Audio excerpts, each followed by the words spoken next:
त्याला फाशी देण्यात आली होती। मला वाटतं बदलापूर येथे अशी घटना आपले उपमुख्यमंत्री एकनाथजी शिंदे साहेब जेव्हा मुख्यमंत्री होते, मला वाटतं ही घटना त्या क्षणिक त्या वेळेला फाशी देण्यात आली होती। बदलापूर येथे जी घटना घडली आहे 4 वर्षाच्या चिमुकलीवर, अत्यंत दैनंदिन अशी ही घटना आहे आणि मला वाटतं या समाजाला काळिमा फासणारी ही घटना आहे। 4 वर्षाच्या मुलीवरती अत्याचार झालाय। मला वाटतं चिमुकलीपासून ज्येष्ठ महिलांपर्यंत हे अत्याचार आपल्या समाजामध्ये घडताना आपल्याला दिसत आहेत आणि याचा कुठेतरी कायद्याने व्यवस्थित नियोजन केलं पाहिजे आणि न्याय त्या कुटुंबाला दिला गेला पाहिजे।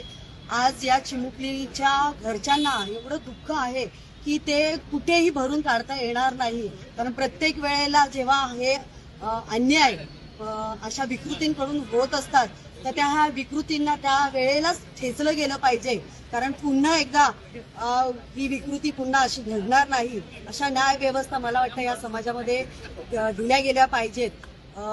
प्रत्येक वेळेला महिलांसाठी जेव्हा सरकार योग्य त्या पाऊल उचलतात तर मला वाटतं हेही एक योग्य पाऊल सरकारने त्यांच्या ह्याच्यात उचललं पाहिजे।